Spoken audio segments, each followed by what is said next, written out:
আসসালামু আলাইকুম। দুপুর ১২টা বেজে ১০ মিনিট। বাংলাদেশ বেতার রংপুর। স্থানীয় খবরে আমন্ত্রণ জানাচ্ছি ইউসুফ খন্দকার। আগামী ৫ই আগস্ট দেশব্যাপী জুলাই গণঅভ্যুত্থান দিবস ২০২৬ পালন করতে যাচ্ছে সরকার। এ উপলক্ষে জেলা পর্যায়ে গণঅভ্যুত্থানের শহীদ পরিবার এবং আহত জুলাই যোদ্ধাদের বিশেষ সংবর্ধনা দেয়া হবে। একই সঙ্গে দিনটি উদযাপনে দেশের সব সরকারি ভবনে আলোকসজ্জা, বিনা টিকিটে শিক্ষার্থীদের চলচ্চিত্র প্রদর্শনী এবং শিক্ষা প্রতিষ্ঠানগুলোতে বিভিন্ন প্রতিযোগিতার আয়োজন করা হবে। সম্প্রতি মুক্তিযুদ্ধ বিষয়ক মন্ত্রণালয়ের সভাকক্ষে মন্ত্রী আহমেদ আজম খানের সভাপতিত্বে অনুষ্ঠিত এক আন্তঃমন্ত্রণালয় সভায় এসব সিদ্ধান্ত নেওয়া হয়। সভায় দিবসটি উপলক্ষে বিভাগীয়, জেলা ও উপজেলা পর্যায়ে সরকারি বেসরকারি প্রতিষ্ঠানে বিশেষ কর্মসূচি আয়োজন, গুরুত্বপূর্ণ স্থাপনায় আলোকসজ্জা, আলোচনা সভা, দোয়া ও প্রার্থনা অনুষ্ঠান এবং গণসচেতনতামূলক কার্যক্রম গ্রহণে গুরুত্বারোপ করা হয়েছে। শহীদ রাষ্ট্রপতি জিয়াউর রহমানের ৪৫তম শাহাদাত বার্ষিকী উপলক্ষে রংপুরে শহীদ জিয়া ও বাংলাদেশি জাতীয়তাবাদ শীর্ষক আলোচনা সভা ও দোয়া মাহফিল অনুষ্ঠিত হয়েছে। জিয়া সংসদ রংপুর গতকাল নগরের গ্র্যান্ড হোটেল মোড়ে দলীয় কার্যালয়ে এই সভা ও দোয়া মাহফিলের আয়োজন করে। রংপুর আইনজীবী সমিতির সাবেক সভাপতি ও প্রবীণ বিএনপি নেতা অ্যাডভোকেট আব্দুল কাইয়ুম মণ্ডলের সভাপতিত্বে সভায় প্রধান অতিথি ছিলেন মহানগর বিএনপির সিনিয়র যুগ্ম আহ্বায়ক শহীদুল ইসলাম মিজু। এদিকে জয়পুরহাটে শহীদ জিয়াউর রহমানের শাহাদাত বার্ষিকী উপলক্ষে জেলা মহিলা দলের উদ্যোগে আলোচনা সভা ও দোয়া মাহফিল গতকাল অনুষ্ঠিত হয়। স্থানীয় বিএনপি কার্যালয়ে জেলা মহিলা দলের সভাপতি পারভিন বানু রুলির সভাপতিত্বে এ অনুষ্ঠানে প্রধান অতিথি ছিলেন জয়পুরহাট জেলা পরিষদের প্রশাসক মাসুদ রানা প্রধান। রংপুর বিভাগে গত ২৪ ঘণ্টায় হামের উপসর্গ থাকা ১৫ রোগী শনাক্ত হয়েছে। আজ সকালে বিভাগীয় স্বাস্থ্য পরিচালকের কার্যালয় সূত্রে জানা যায়, নতুন শনাক্ত হওয়া রোগীদের মধ্যে ঠাকুরগাঁও জেনারেল হাসপাতালে ৩ জন, দিনাজপুর মেডিকেল কলেজ হাসপাতালে ৩ এবং রংপুর মেডিকেল কলেজ হাসপাতালে ৯ জন রয়েছে। বর্তমানে রংপুর বিভাগের বিভিন্ন হাসপাতালে চিকিৎসাধীন রয়েছে ৭১ জন রোগী। এছাড়া এ পর্যন্ত রংপুরে হামের উপসর্গ নিয়ে ৭ জনের মৃত্যু হয়েছে।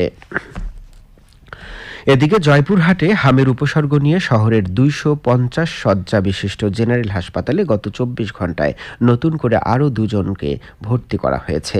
এ নিয়ে হাসপাতালটির বিশেষ আইসোলেশন ওয়ার্ডে বর্তমানে মোট ১২ জন রোগীকে চিকিৎসা দেওয়া হচ্ছে। প্রাথমিক শিক্ষার মান উন্নয়নের লক্ষ্যে গাইবান্ধায় জাতীয় প্রাথমিক শিক্ষা পদক প্রতিযোগিতার বিজয়ীদের মাঝে পুরস্কার ও সনদপত্র বিতরণ করা হয়েছে। গতকাল জেলা প্রাথমিক শিক্ষা অফিসের উদ্যোগে গাইবান্ধা পিটিআই চত্বরে আয়োজিত অনুষ্ঠানে প্রধান অতিথি ছিলেন জেলা প্রশাসক মোহাম্মদ মাসুদুর রহমান মোল্লা।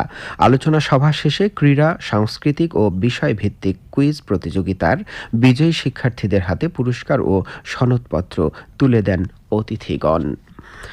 এদিকে কুড়িগ্রামে উৎসবমুখর পরিবেশে জেলা পর্যায়ে জাতীয় প্রাথমিক শিক্ষা পদক প্রতিযোগিতা অনুষ্ঠিত হয়েছে। গতকাল খলিলগঞ্জ সরকারি প্রাথমিক বিদ্যালয় মাঠে প্রতিযোগিতার উদ্বোধন করেন জেলা প্রশাসক অন্নপূর্ণা দেবনাথ।